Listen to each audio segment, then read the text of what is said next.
الحمد لله نحمده ونستعينه ونستغفره ونؤمن به ونتوكل عليه ونعوذ بالله من شرور أنفسنا ومن سيئات أعمالنا من يهده الله فلا مضل له ومن يضلله فلا هادي له ونشهد أن لا إله إلا الله وحده لا شريك له ونشهد أن سيدنا ومولانا محمدا عبده ورسوله صلى الله تعالى عليه وعلى آله وصحبه وبارك وسلم تسليما كثيرا أما بعد فأعوذ بالله من الشيطان الرجيم بسم الله الرحمن الرحيم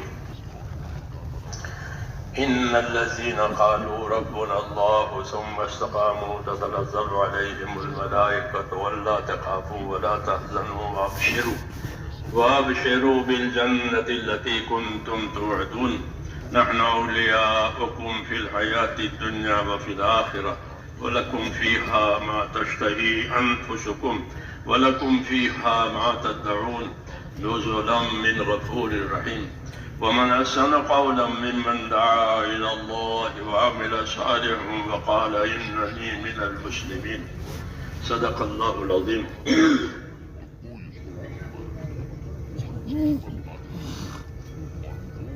بزرگوں اور پیارے بھائیوں، دین کی باتیں دین کے کاموں کے لیے سنی جاتی ہے. ہاں، یہ قاعدے کی بات ہے کہ ہم دین کی باتیں سنیں گے، سنائیں گے تاکہ دین کے کام کرنے آسان ہو جائیں. اصل تو دین کا کام کرنا ہے کہ اللہ نے ہم کو دین کے لیے اور اپنی آخرت بنانے کے لیے دنیا میں پیدا کیا ہے. یہ پیغام ہمارے نام ہے. اللہ کے نبی کی طرف سے ہم کو پیغام دیا ہے کہ تم کو آخرت کے لیے پیدا کیا گیا ہے. ان الدنیا خلقت لکم وانکم خلقتم للآخرہ. یہ پیغام ہے کہ دنیا کو اللہ نے تمہارے لیے بنا دیا ہے. اس کی حیثیت تمہارے لیے ہے، تمہارے نفع کے لیے یا تمہارے نقصان وہ تکلیف کو دور کرنے کے لیے ہے. دنیا کی حیثیت تمہارے لیے، لیکن تم کو یعنی بنی آدم کو اللہ تعالیٰ نے آخرت کے لیے پیدا کیا ہے. اس لیے ہر ایک کو آخرت کی طرف لے جا رہے ہیں. ہر ایک کو آخرت کی طرف لے جا رہے ہیں. ہر آدمی آخرت کا مسافر ہے. ہاں، جب اس کا نمبر آ جائے گا، اس کا وقت آ جائے گا تو وہ اپنی آخرت میں اتر جائے گا. ابھی سفر میں ہے. صبح ہوتی ہے، شام ہوتی ہے، زندگی تمام ہوتی ہے، تو ابھی سفر میں ہے. پھر اس کا سفر پورا ہو جائے گا اور اپنی اصلی جگہ پر یہ پہنچ جائے گا. اس لیے پہلے سے یہ پیغام دیا ہے کہ تم کو آخرت کے لیے پیدا کیا ہے. دنیا کو تمہارے لیے پیدا کیا ہے. اپنی آخرت بنانے کے لیے دنیا میں ہم کو بھیجا گیا. بہت سی چیزیں اللہ نے ہماری طرف متوجہ کی ہے. اپنی نعمتوں کو ہماری طرف متوجہ کیا ہے. مختلف نعمتیں صبح سے شام تک اور شام سے صبح تک ہماری طرف آ رہی ہے. ایسے ہی مختلف احکام بھی ہماری طرف آ رہے ہیں. ابھی مغرب کی نماز پڑھ چکے ہیں، ابھی عشاء کی نماز کے احکام آئیں گے کہ عشاء پڑھو، پھر صبح کی نماز پڑھو. تو احکام بھی ہماری طرف آ رہے ہیں اور نعمتیں بھی ہماری طرف آ رہی ہیں. یہ نظام ہے، یہ نظام ہے. اس لیے نعمتوں کے جواب میں شکر کرنا ہے اور حکموں کے جواب میں اطاعت کرنی ہے. مسنون دعا ہے، ایک مسنون دعا مشہور ہے جو نماز کے بعد مانگی جاتی ہے. ربی اعنی علی ذکرک و شکرک و حسن عبادتک. یہ مسنون دعا ہے تو نمازوں کے بعد مانگی جاتی ہے. دعائیں پڑھی نہیں جاتی، دعا مانگی جاتی. پڑھنے کے کلمات الگ بتائے ہیں، مانگنے کے کلمات الگ بتائے ہیں. جو پڑھنے کے کلمات ہیں وہ پڑھے جائیں گے، اور جو مانگنے کے کلمات ہیں اس کو دعا بنا کر مانگا جائے گا. دونوں قسم کے الفاظ حدیثوں میں ملتے ہیں، ان کو یاد کرنے چاہیے. وقت پر ان کو یاد کرنا چاہیے تاکہ اس وقت کا جو تقاضا ہو وہ پورا ہو جائے.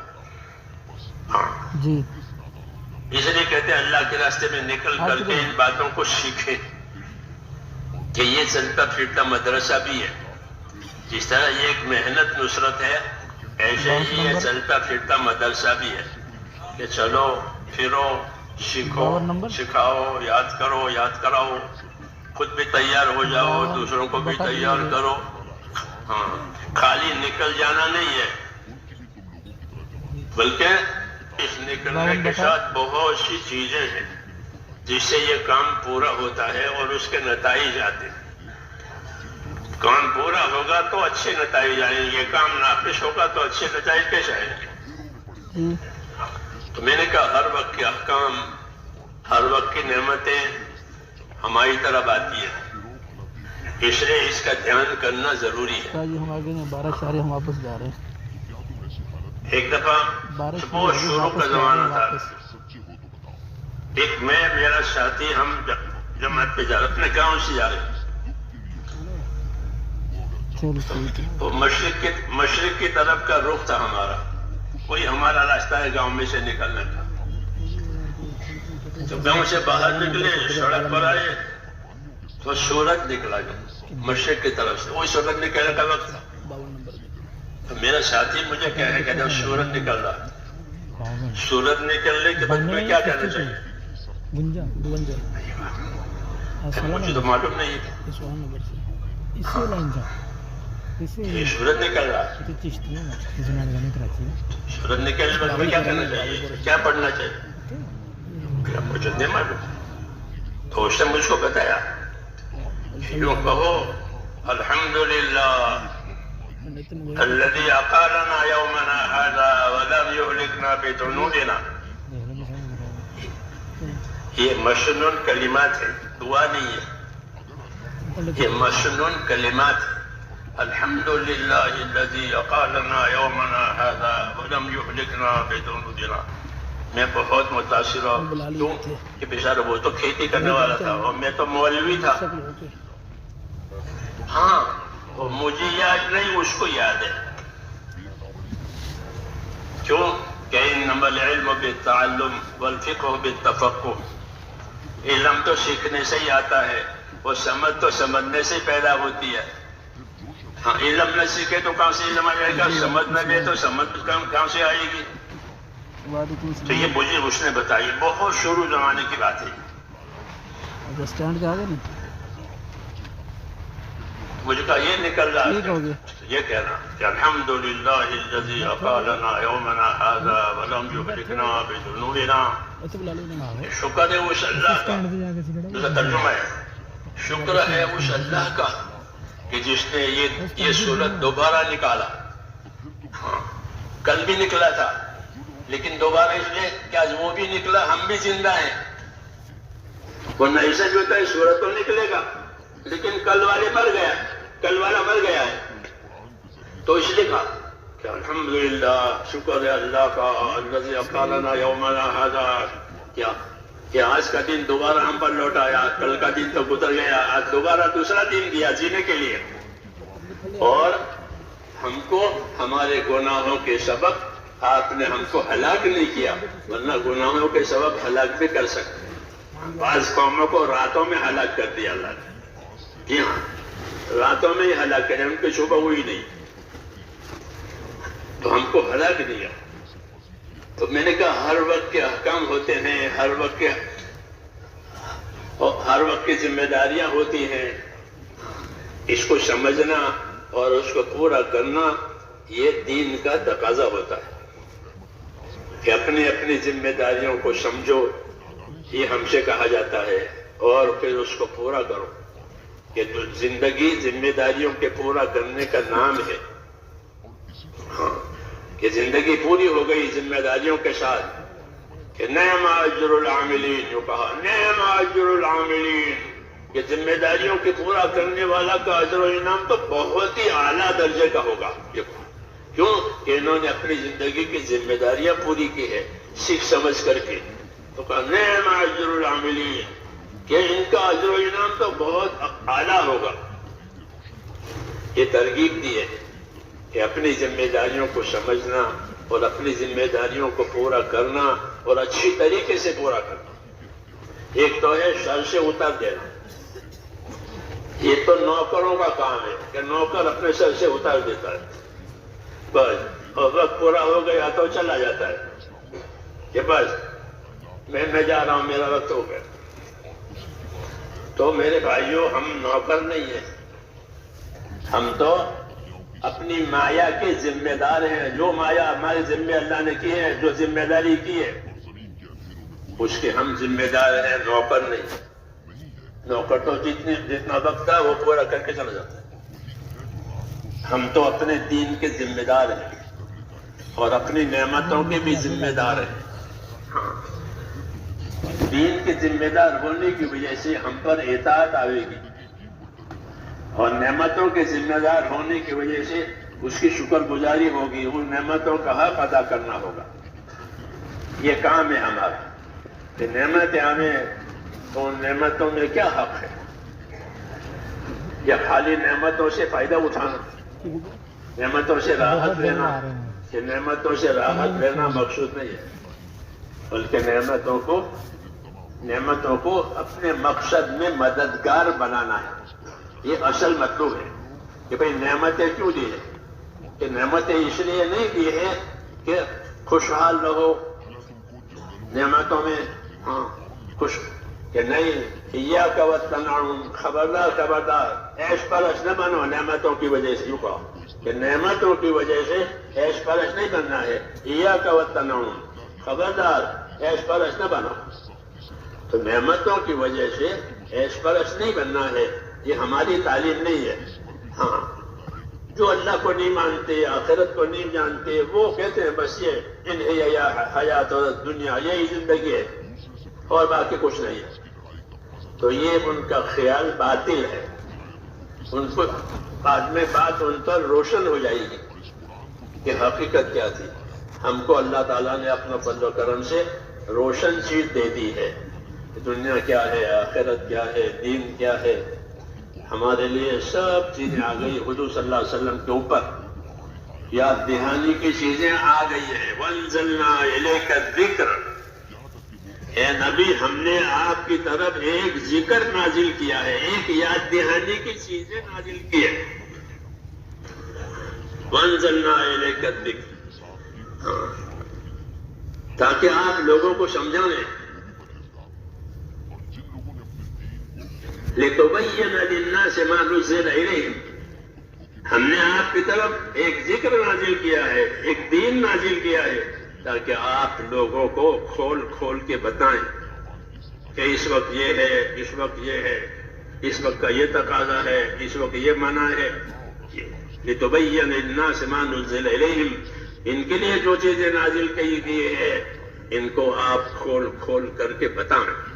تو نبی کے ذمے ہے کہ کھول کھول کر کے بتاوے. اس لیے نبی اپنی بات، اللہ کی بات کو کھول کھول کر کے بتاتا ہے تاکہ کرنے کے کام روشن ہو جائیں، بچنے کے کام ہمارے سامنے آ جائیں. تکمیل کیسے ہوتی ہے اس کی، یہ ہمارے سامنے آ جائے. یہ دین کا تقاضا ہے. تو میں نے کہا ہماری طرف نعمتیں بھی آ رہی ہیں، ہماری طرف احکام بھی آ رہے ہیں اور ہماری طرف حالات بھی آ رہے ہیں.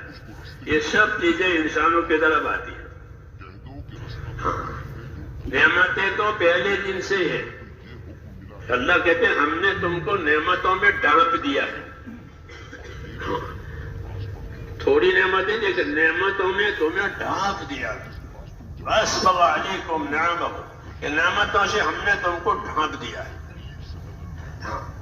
اتنی نعمتیں ہیں چاروں طرف. کہ گننا چاہو تو گن نہیں سکتے. جب گن نہیں سکتے تو شکر کیسے ادا ہو کریں؟ جب گنتی نہیں معلوم ہے تو یہ کیوں کہ اللہ تعالیٰ نے یہ اپنے کرم سے کیا ہے کہ نعمتوں کو ہماری طرف متوجہ کیا ہے. یہ نعمتیں اس لیے نہیں دی ہے کہ نعمتوں میں جو ہے عیش کریں، بلکہ یہ نعمتیں شکر کرنے کے لیے دیے گئے، حق ادا کرنے کے لیے دی ہے. اس لیے رسول بھیجا گیا ہے تاکہ وہ حق ادا کرنے میں ہماری رہبری کرے کہ حق کیسے ادا ہوتا ہے.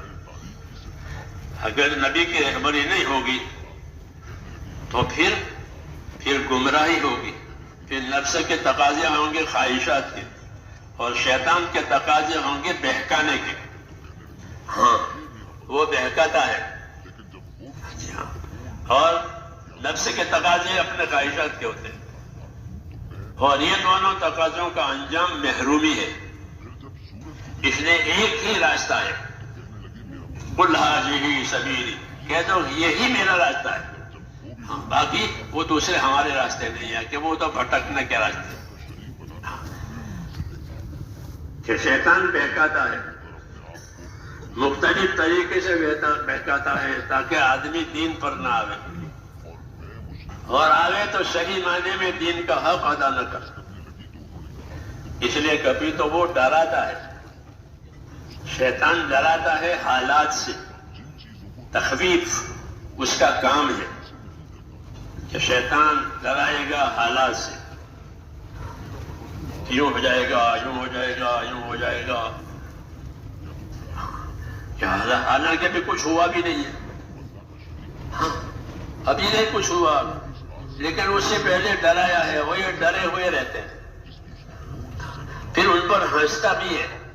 یہ دیکھو بنی آدم کچھ ہوا نہیں ہے، اور ابھی سے سہمے ہوئے ہیں، ڈرے ہوئے ہیں.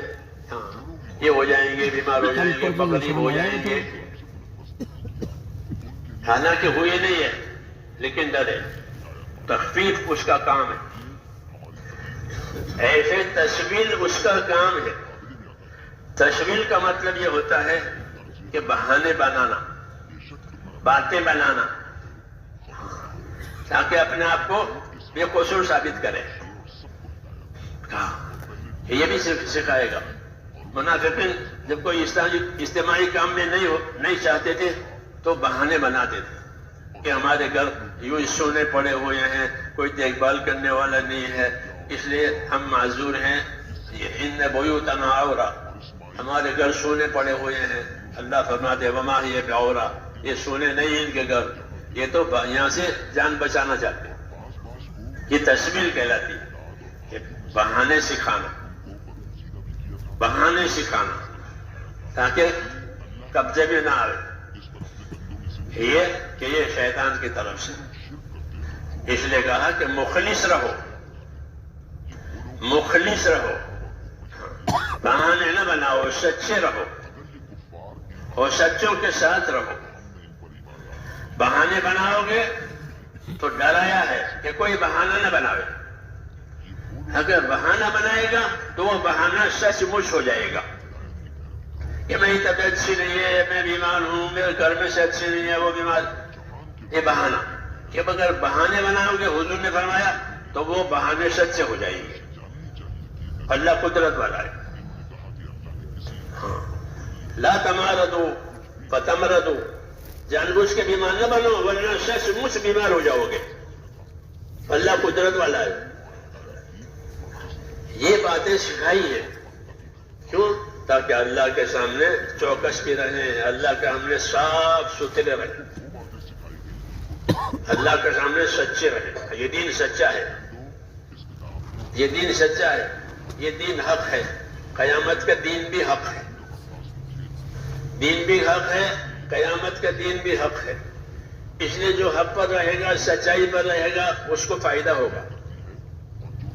ھذا یوم ینفع الصادقین صدقہم، قیامت میں یہ کہا جائے گا کہ ھذا یوم، یہ وہ دن ہے کہ سچوں کو سچائی نفع دے گی. بس اس لیے تعلیم دی گئی ہے کہ اللہ کے معاملے میں صاف ستھرے رہو. اپنی زندگی صاف ستھری رکھو. اپنی زندگی ہم کو حکم ہے کہ اپنی زندگیوں کو صاف ستھری رکھو.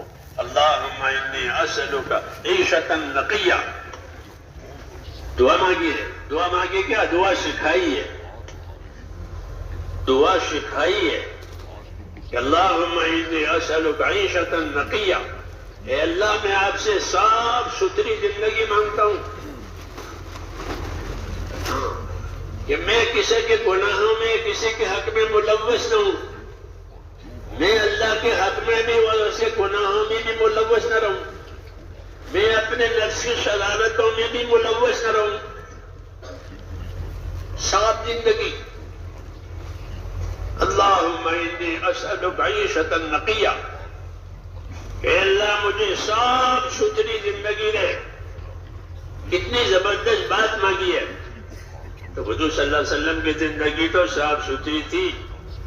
وہ تو اللہ کے پیارے بندے ہیں اور سب سے پیارے بندے ہیں. وہاں تو کوئی بات ہی نہیں ہے کہ دعا کس لیے مانگی ہے. یہ دعا اس لیے مانگی ہے کہ اپنی امت کو یہ سبق دینا ہے. معلم الناس الخیر. اللہ کا نبی لوگوں کو خیر کی بات سکھانے والا ہے. وَيُعَلِّمُكُم مَّا لَمْ تَكُونُوا تَعْلَمُونَ. ہمارا نبی تمہیں وہ بات سے سکھائے گا جو تم نہیں جانتے ہو. دنیا بھر کی باتیں تم جانتے ہو جانو. جو باتیں ہم چاہتے ہیں اللہ کہتے ہیں جو باتوں سے ہم راضی ہوتے ہیں جن باتوں سے ہم ناراض ہیں وہ تو ہمارا نبی سکھائے گا. ہاں اس لیے کہ وَيُعَلِّمُكُم مَّا لَمْ تَكُونُوا تَعْلَمُونَ. ہمارا نبی تمہیں وہ باتیں سکھائے گا جو تم نہیں جانتے ہو. دنیا بھر کی باتیں تم جانو. دنیا کے حالات کو جانو. دنیا کے حادثات کو جانو. جانو. یہ کوئی بڑی بات نہیں ہے. ہاں وہ باتیں جاننی ہے کہ جس کا نفع ہو. ان باتوں کا جاننا جس کا کوئی نفع نہیں کوئی نقصان نہیں. ایک مرتبہ حدیثوں میں کہ بہت لوگ جمع ہوئے. حضور نے کہا یہ مجمع کیسا ہے؟ یہ مجمع کیوں جمع ہوا ہے؟ عرض کیا کہ ایک آدمی ہے. یہ کون آدمی ہے؟ کہ علامہ. وہ علامہ یعنی بہت جاننے والا آدمی. اس کے گھر لوگ جمع ہوئے. علامہ کیا ہوا؟ کیا مطلب ہے علامہ؟ یعنی نسابہ کہ ایک آدمی ہے جو خاندانوں کے نسب نامے جانتا ہے. چونکہ عرب قبائل ہیں. باپ دادا اور دادا اوپر تک ان کی سلسلے چلی جاتے ہیں. ہمارے ہاں تو یہ سلسلے نہیں ہے. ان کے ہاں اوپر تک سلسلے ہیں. یہ فلانا قبیلہ ان کا یہ دادا ان کا یہ دادا یہ ان کے شاخ سے نسب. نسابہ یہ تو نسب جاننے والا بہت بڑا عالم ہے. لوگوں کو نسب بتاتا ہے کہ تم فلانے خاندان ہو. تمہاری فلانی شاخ ہے. تمہاری شاخ فلاں جگہ جا کے ملتی ہے وغیرہ. یہ علامہ ہے. یعنی اس کو لوگوں کے نسب اور خاندانوں کا علم. حضور نے ایک بات فرمائی. یہ بات سن کر ذاک علم لا ينفع وجهل لا يضر. ذاک علم لا ينفع وجهل لا يضر. آج لوگ اسی میں مبتلا ہیں. فرمایا یہ وہ علم ہے کہ اس کا کوئی فائدہ نہیں اور اگر اس علم سے کوئی جاہل رہے تو کوئی نقصان نہیں. یہ فلانا خاندان ہے ان کا وہ سلسلہ وہاں تک جاتا ہے اور ان کا یہ فلانا شاخ ملتا ہے. اگر یہ نبی جانا تو کیا نقصان ہے اور جان لیا تو کیا فائدہ ہے. آج جتنی باتیں دنیا میں وہی اسی قسم کی ہے. ذاک علم لا ينفع وجهل لا يضر.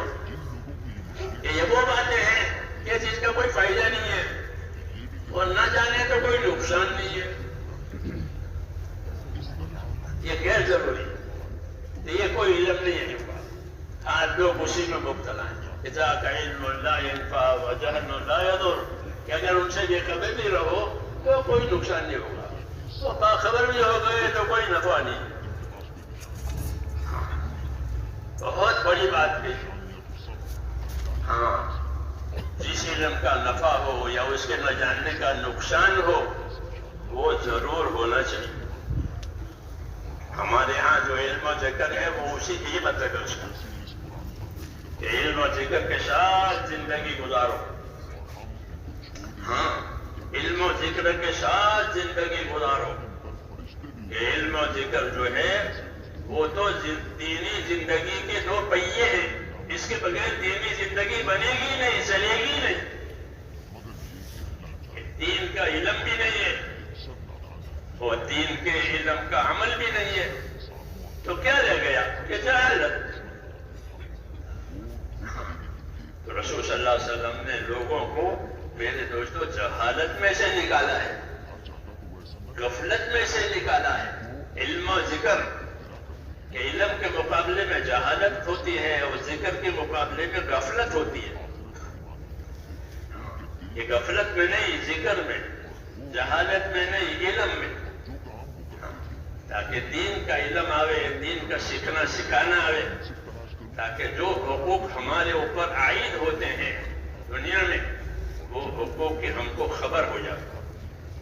حقوق عائد ہوتے ہیں, آداب ہیں تو آداب کے لحاظ سے حقوق عائد ہوتے ہیں کہ بھئی داہنا کہ داہنے کو پھیلا کرو. اچھے کاموں کے لیے داہنا پہلے ہوگا, ویسے کاموں کے لیے بایاں پہلے ہوگا. یہ جوتا اتارنا ہے تو بایاں پہلے ہوگا. مسجد میں سے نکلنا ہے, مسجد میں سے نکلنا ہے, دونوں میں فرق ہے, دائیں بائیں. یہ کیا ہوا کہ یہ ہر جگہ کا حق ہے. مسجد تعظیم کی چیز ہے, اس لیے اس کی ابتدا دائیں سے ہو. دوسری چیزیں تعظیم کے قابل نہیں ہے, نفرت کے قابل ہے, تو اس کی ابتدا بائیں سے ہو. یہ حقوق بہتر آداب کے ہیں, کسی مذہب میں نہیں ہے. ہمارے مذہب میں, ہمارے دین میں. اس لیے دین سیکھنا ضروری ہے. سلمان فارسی رضی اللہ تعالیٰ عنہ بڑے آدمی ہیں, بڑے صحابی ہیں.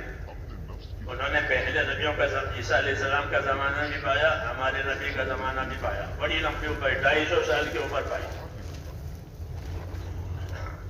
چلتے چلتے حضور صلی اللہ علیہ وسلم تک پہنچے. ان کو ایک غیر نے یہ حالت بات دیا بطور تانا کے گئے کہ تمہارا نبی اچھا ہے, کہ تم کو اس کے الفاظ ہیں کہ تم کو ہگنا بتنا سکھاتا ہے. ان کے اس کے الفاظ ہیں, حدیث میں یہ الفاظ ہے. وہ جو بڑے آدمی تھے اس نے کہا ہاں ہمارا نبی ہم کو سکھاتا ہے کہ قبلے کی طرف منہ کر کے استنجا نہیں کیا جائے گا, قبلے کی طرف پیٹ کر کے استنجا نہیں کیا جائے گا. یہ ہمارا نبی ہم کو سکھاتا ہے. کھڑے ہو کے نہیں کیا جائے گا, یہ ہمارا نبی ہم کو سکھاتا ہے. تو کیا جانے کہ جانور بیٹھ کر کبھی پیشاب نہیں کرتا, وہ تو کھڑے ہو کر کرتے. ہر جانور ہم کو الگ کیا ہے. یہ اسے کہا کہ تم کیا جانے. وہ تو تانا دے رہا تھا, انہوں نے تعلیم دی. ہمارے نبی نے سکھایا, ہمارے نبی نے سکھایا, نبی نے سکھایا. وَيُعَلِّمُكُم مَّا لَمْ تَكُونُوا تَعْلَمُونَ. ہمارا نبی تمہیں وہ باتیں سکھائے گا جو تم نہیں جانتے ہو. وہ صحیح بات ہے, ہم کچھ بھی نہیں جانتے. اور عرب جو تھے وہ تو کچھ بھی نہیں جانتے تھے. وہ تو جنگلوں میں رہتے تھے, اونٹ چلاتے تھے. اللہ تعالیٰ نے آپ کی وجہ سے ان کو کام سے کام پہنچا دیا. اس نے کہا وَيُعَلِّمُكُم مَّا لَمْ تَكُونُوا تَعْلَمُونَ. ہمارا نبی تمہیں وہ باتیں سکھائے گا جو تم نہیں جانتے. اس نے تم کو جہالت میں سے نکالے گا اور زندگی کی ذمہ داریاں سمجھائے گا. زندگی کی ذمہ داریاں سمجھائے گا کہ زندگی کی یہ ذمہ داریاں ہیں. انفرادی ذمہ داری یہ ہے, اجتماعی ذمہ داری یہ ہے. یہ ذمہ داریاں سکھائے گا. اس لیے کہ دنیا ذمہ داریوں کے پورا کرنے کی جگہ ہے اور اللہ کا دستور ہے کہ جتنی ذمہ داری پوری کی جائے گی اتنی مدد ملے گی. قاعدہ ہے کہ جتنی بندہ ذمہ داری پوری کرے گا اتنی خدا مدد کرے گا. المعونۃ علی قدر المعونہ, کہ اللہ کی مدد اتنی آئے گی جتنی ذمہ داری پوری کی جائے گی. کہ دنیا ہے ہی ذمہ داریوں کے پورا کرنے کی جگہ. اس لیے ان ذمہ داریوں کو پورا کرنے کے لیے دین سیکھنا ہے. دین سیکھنا ہے تاکہ زندگی کی ذمہ داریاں پوری ہو جاوے. پھر اس کے بعد آخرت کے انعامات. ذمہ داریوں کے بعد، اور وہ اصل ہے، وہ اصل ہے کہ یہاں سے ذمہ داریاں پوری ہوئی ہے اور وہاں سے اس کے اجر و انعامات اور اس کے بدلے دیے جائیں گے. ہاں، اور بدلہ ہمیشہ کے لیے دیا جائے گا. بدلہ ملے گا اور بڑا بدلہ ملے گا، بڑا بدلہ ملے گا، کیونکہ اللہ تعالیٰ کو آخرت پسند ہے. جب کوئی بندہ آخرت پسند کرتا ہے تو اس بندے کو اللہ تعالیٰ آخرت بڑا چڑھا کر دیتے ہیں. ہاں، دنیا مقدر کی دیتے ہیں، عمر مقدر کی دیتے ہیں، لیکن آخرت بڑا چڑھا کر دیتے ہیں. وَإِن تَكُ حَسَنَةً يُضَاعِفْهَا، اگر ایک بھی نیکی ہوگی اللہ کہتے ہیں تو اللہ اس کو بڑھا دے گا. جیسے کوٹلی کو بڑھا کر درخت بنا دیتے ہیں اور وہ درخت ہر سال پھل دیتا ہے. وہ تھی ایک کوٹلی آم کی یا کھجور کی، وہ کوٹلی کو بڑھا کر درخت بنایا اور درخت ہر سال آم دیتا ہے. ایسی آخرت ہے. ایک نیکی تھی اور ایک نیکی کا بدلہ کہ بڑھتا ہی چلا جائے گا. کیا کہ وہ تو بڑا بڑا کر دینے کے لیے ہے. وَإِن تَكُ حَسَنَةً يُضَاعِفْهَا وَيُؤْتِ مِن لَّدُنْهُ أَجْرًا عَظِيمًا، کہ ہماری طرف سے بڑا بدلہ بنا کر کے دیں گے. جس بدلے کو اللہ بڑا کہے وہ کون؟ وہ کیا کہہ سکتے؟ بڑا بدلہ. تو اللہ جیسے بڑے ہیں ان کے بدلے بھی بڑے بڑے ہوتے ہیں. یہ ترغیب دی ہے، یہ شوق دلایا ہے تاکہ ذمہ داریاں پوری کی جائیں. تو ہم ذمہ داریوں کے پورا کرنے والے ہیں. ہاں، ہمارے اوپر ذمہ داریاں اللہ تعالیٰ نے ڈالی ہیں. دینی ذمہ داریاں، دنیاوی ذمہ داریاں، ایک دوسرے کے حقوق کی ذمہ داریاں. ان ذمہ داریوں کو سمجھنے کے لیے دین آیا ہے. دین کی ذمہ داری دو قسم کی ہے. ایک قسم دین کی ذمہ داری کی یہ ہے کہ اپنی ذات سے اپنے دین پر استقامت پیدا کی جائے، کہ اپنے آپ کو اپنے دین کا پابند. یہ ہر آدمی کی طرف یہ بات جاتی ہے. ہر آدمی اپنے انفرادی طور پر اپنے آپ کو اپنے دین کا پابند کرے. یہ حکم ہے. نبی کو بھی حکم ہے، نبی اپنے آپ کو پابند کرو. فَاسْتَقِمْ كَمَا أُمِرْتَ وَمَنْ تَابَ مَعَكَ، کہ نبی اپنے آپ کو پابند کرو. وہ تو ہے ہی پابند، لیکن تعلیم دے رہے ہیں کہ پابندی اصل ہے، آزادی اصل نہیں ہے. آزادی فساد ہے، آزادی میں فساد ہے، اور پابندی کے نتائج اچھے ہوتے ہیں. اس لیے کہا کہ اپنے آپ کو پابند کرو. نبی اپنے آپ کو پابند کرو. اور جو آپ پر ایمان لائے ہیں ساری دنیا میں ایمان والے، ایک کفر سے گناہوں سے توبہ کر کے آپ کی طرف آئے ہیں، وہ بھی اپنے آپ کو پابند کریں. پابندی کا حکم سب پر لگا، پابندی کا حکم سب پر لگا. اس لیے کہ دنیا ہے عمل کرنے کی جگہ، دارالعمل ہے. پابندی نہیں ہوگی تو عمل کیسے ہوگا؟ اس لیے اس دعوت اور محنت کے ذریعے سے اپنے آپ کو اپنا پابند کرنا ہے. آزادی کی جگہ جنت ہے، آزادی کی جگہ جنت ہے. دنیا کو جیل خانہ بتایا ہے کہ دنیا مومن کے لیے ایسی ہے جیسے جیل. جیل میں پابندیاں ہوتی ہیں، تکلیفیں ہوتی ہیں. اس لیے مومن کی زندگی جیل کی. جس طرح جیل میں پابندیاں ہیں، تکلیفیں ہیں، ایسے یہاں بھی ہوگی. پھر یہاں سے آزاد ہو جائیں گے. جسے جیل میں سے چھوٹ کے گھر چلے گئے، یہاں سے آزاد ہو کر جنت میں چلے جائیں گے. پھر کوئی پابندی نہیں، جو چاہو وہ ملے گی. ایک مدت ہے بس. تو میں نے کہا یہ اس بات پر ہے کہ زندگی ذمہ داریوں کا نام ہے. ایک استقامت کی ذمہ داری ہے، دوسری ذمہ داری ہمارے اوپر نصرت کی ہے. نصرت کی ذمہ داری ہے. نصرت یعنی ہم اللہ تعالیٰ کے دین کے مددگار بنے. حکم ہے ہم کو کہ اپنے دین کے مددگار رہو، اپنے دین کے مددگار رہو. کونوا انصار اللہ، اے ایمان والو اپنے دین کے مددگار رہو. ایک اپنے دین کے پابند رہو، ایک اپنے دین کے مددگار رہو. دو حکم. پابندی میں جو اللہ کے فرائض ہیں ایمان کے ساتھ کہ اس کی پابندی ہوگی. ایمان میں قوت لانا، یہ ضروری ہے کہ ایمان میں قوت آوے.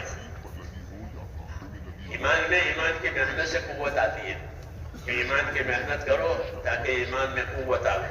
ایمان میں قوت آئے تو کیا نتیجہ ہوگا کہ ایمان میں قوت آئے گی تو حرام سے بچنے کی طاقت پیدا ہوگی، فرائض کو ادا کرنے کی طاقت پیدا ہوگی، دوسروں کے حقوق ادا کرنے کی طاقت پیدا ہوگی.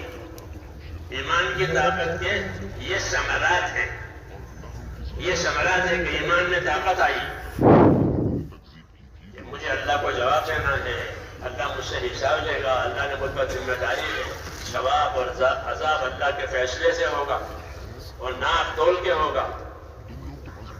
جب یہ بات آئے گی تو زندگی ذمہ داریوں کا، تو یہ زندگی حقوق ادا کرنے پر قائم کرے گی کہ فرائض ادا ہو جائیں گے، فرائض کے ادا کرنے کی طاقت آئے گی. نماز، روزہ، زکوٰۃ، حج، حلال کھانا، حلال کمانا، حلال پہننا، حلال اوڑھنا، یہ جو ہے حرام سے بچنا، یہ طاقت پیدا ہوتی ہے.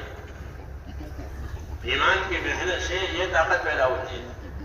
ایک دم اللہ نے حرام چیزوں کو حرام نہیں بتایا کہ شراب حرام ہے، ایک دم نہیں بتایا، بلکہ لوگوں میں جب ایمان کی طاقت بڑھائی محنتوں سے، مجاہدوں سے، تعلیم سے، تو پھر احکام آئے کہ یہ حرام ہے، یہ حرام ہے، یہ حرام ہے، تو چھوٹ گئی.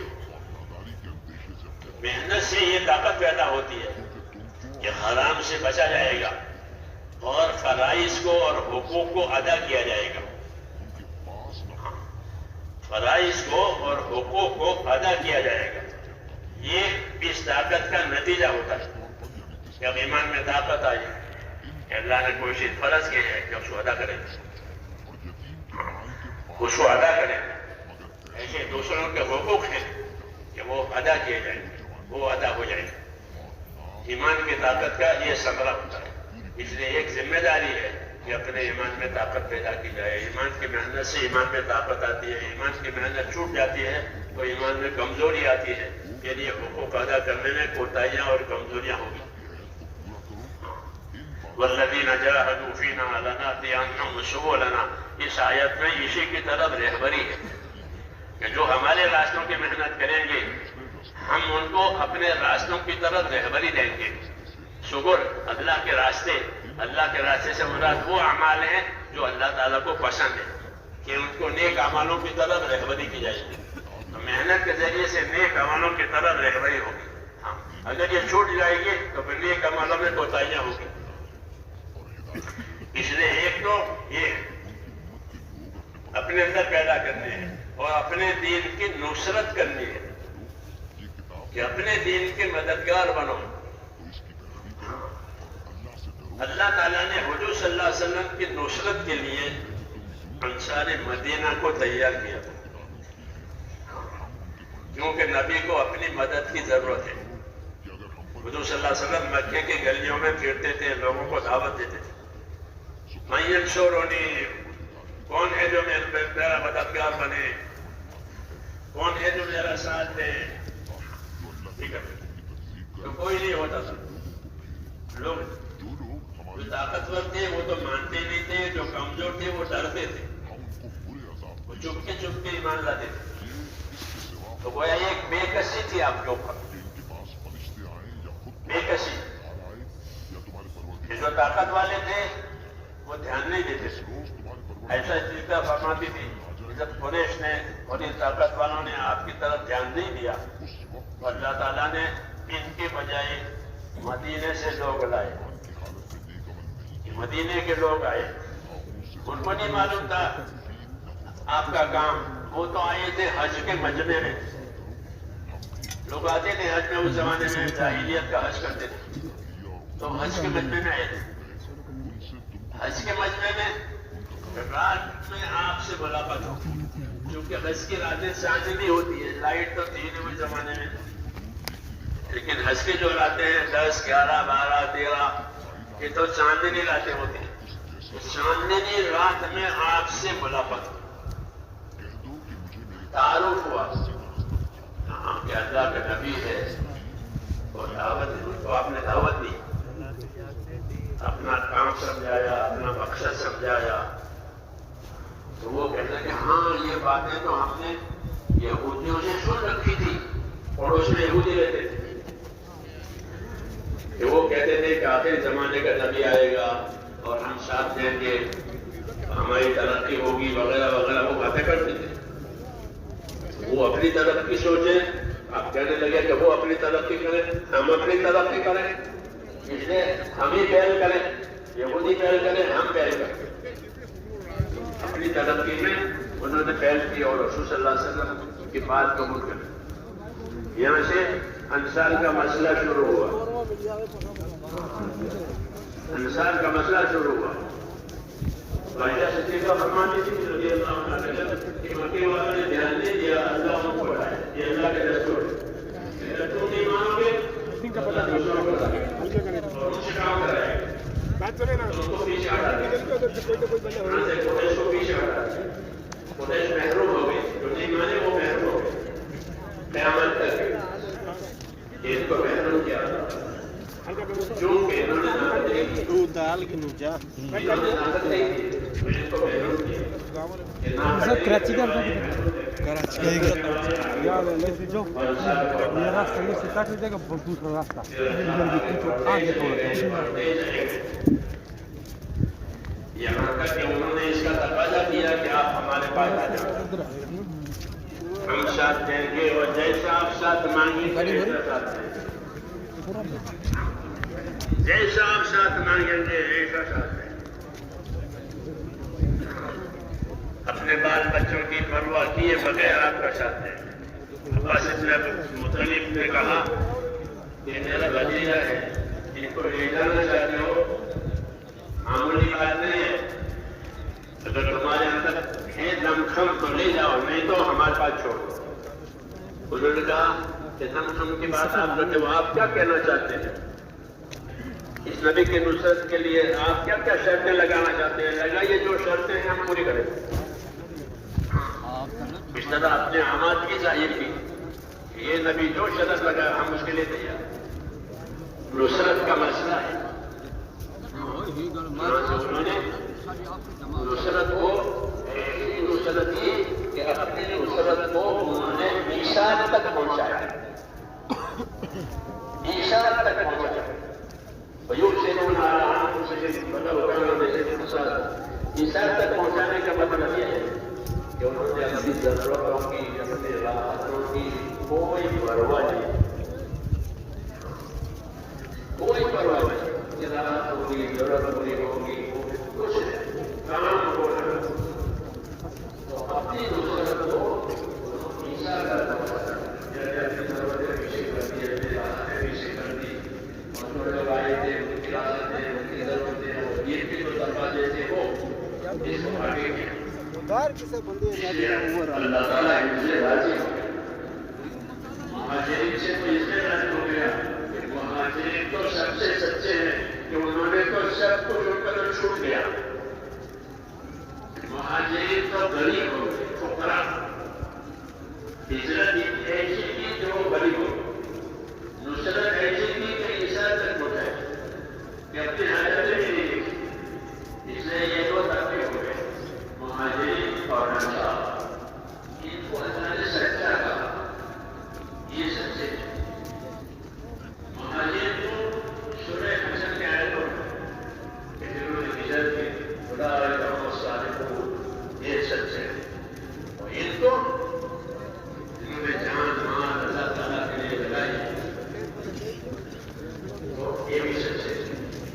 یہ دونوں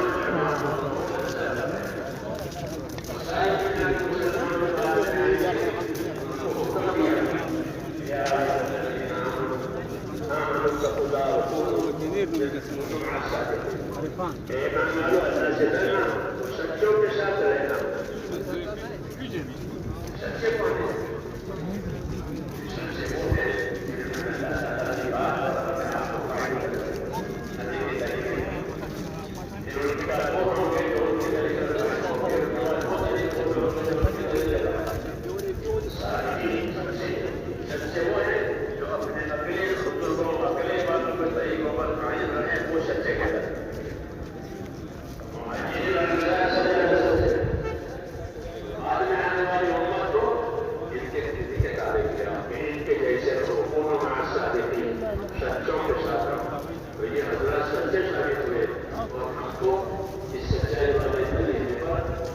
Cuando se un tipo se acaba.